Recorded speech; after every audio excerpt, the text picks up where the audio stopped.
Assalamualaikum warahmatullahi wabarakatuh. Perkenalkan nama saya Zahra Kurniati dengan NPM 245921102 dari kelas 4C. Di sini saya akan mengerjakan tugas 2 mata kuliah pemrograman berorientasi objek, yaitu tentang konsep OOP pada aplikasi. Aplikasinya yaitu Sistem Manajemen Organisasi. Yang pertama, deskripsi aplikasinya. Latar belakang aplikasi ini dalam sebuah organisasi, pengelolaan data seperti anggota, divisi, dan aktivitas seringkali masih dilakukan secara manual atau tidak terstruktur. Hal ini dapat menyebabkan kesalahan pencatatan, sulitnya pencarian data, serta kurang efisien dalam pengelolaan informasi. Oleh karena itu, diperlukan sebuah sistem yang dapat membantu mengelola data organisasi secara terstruktur dan sistematis. Dengan menggunakan konsep Object Oriented Programming atau OOP, sistem dapat dirancang dengan lebih terorganisir, mudah dikembangkan, serta memiliki struktur yang jelas melalui penggunaan kelas dan objek.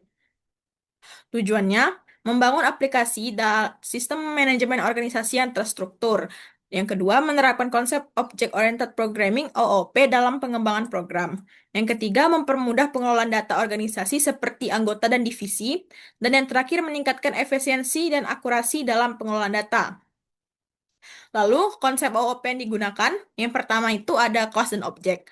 Kelas adalah anggota, sedangkan objek adalah hasil dari kelas tersebut.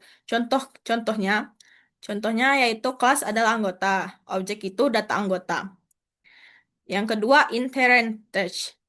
Inheritance adalah pewarisan sifat dari kelas induk ke kelas turunan. Contohnya, admin mewarisi dari user. Lalu yang ketiga, encapsulation. Encapsulation adalah penyembunyian data agar tidak bisa diakses sembarangan. Contohnya atribut menggunakan strip string nama, strip nama. Lalu polymorphism. Polymorphism adalah salah satu metode dengan banyak bentuk. Contoh metode tampil bisa berbeda di setiap kelas. Lalu ini adalah kelas diagram. Kelas diagram dan kelas diagram kelas dan subkelas sistem manajemen organisasi.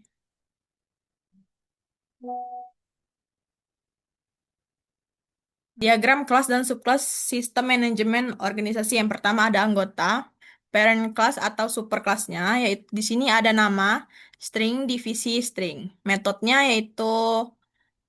ada get nama, get divisi, dan tugas.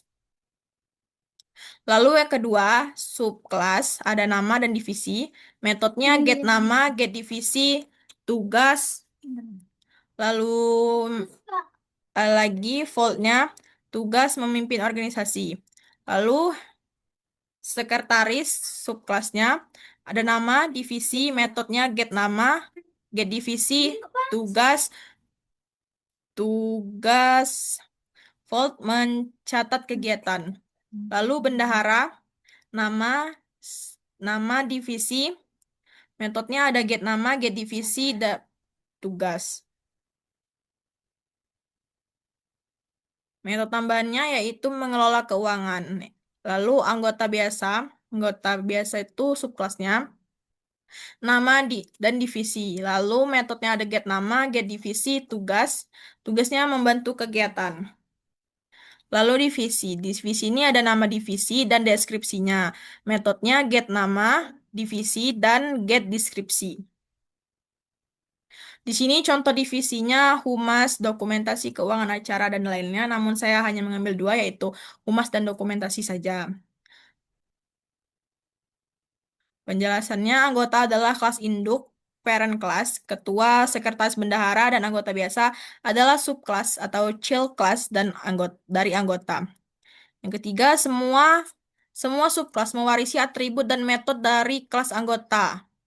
Dan yang keempat, setiap anggota memiliki divisi dengan kelas divisi. Metode tugas di override pada setiap subkelas.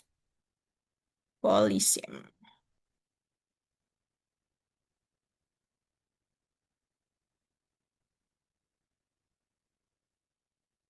Lalu di sini saya akan menampilkan demo codingannya.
Di sini kita jalankan. Nah, di sini hasilnya, di sini saya akan menjelaskan codingannya, demo codingannya. Yang pertama itu ada kelas induk. Ada kelas induk. Pertama saya membuat kelas induk anggota. Di sini kemudian memiliki nama dan divisi yang dibuat private menggunakan encapsulation dengan tanda garis bawah ganda. Kemudian terdapat metode get nama dan get divisi untuk mengambil data tersebut. Selain itu ada metode tugas,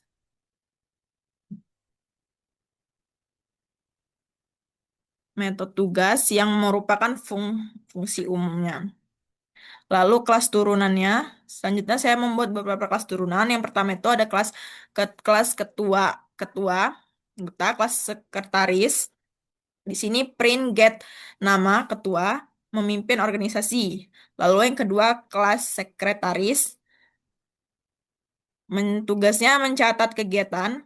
Lalu kelas bendahara, get dev tugas, print self get nama bendahara, mengelola keuangan.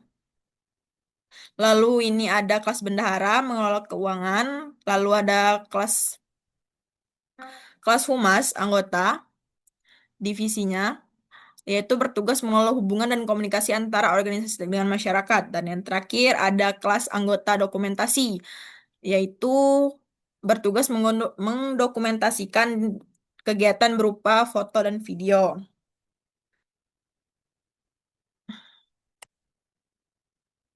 Kelas-kelas ini Kelas-kelas ini menggunakan konsep inherent inheritance, yaitu mewarisi atribut dan metode dari kelas anggota.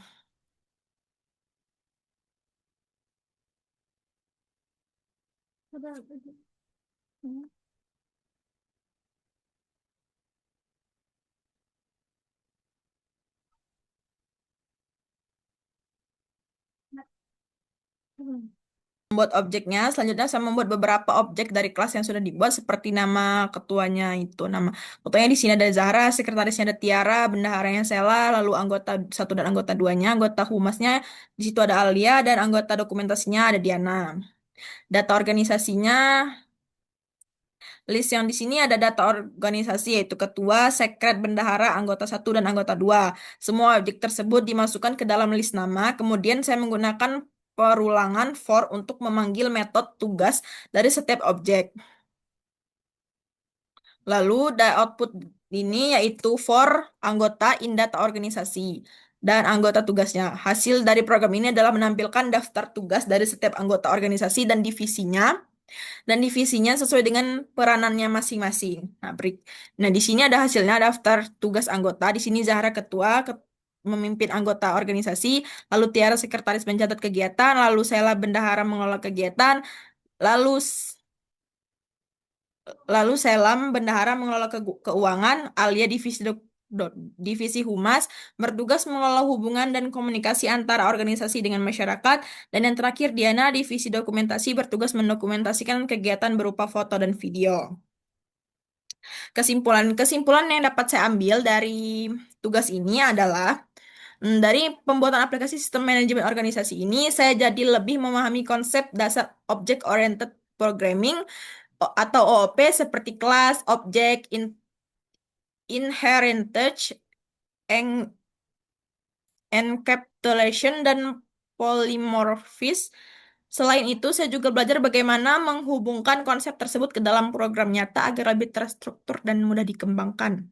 Lalu, ada kendala yang saya alami dalam membuat sistem ini atau aplikasi ini, yaitu selama mengerjakan tugas ini, saya mengalami beberapa kendala seperti masih bingung dalam memahami konsep inherent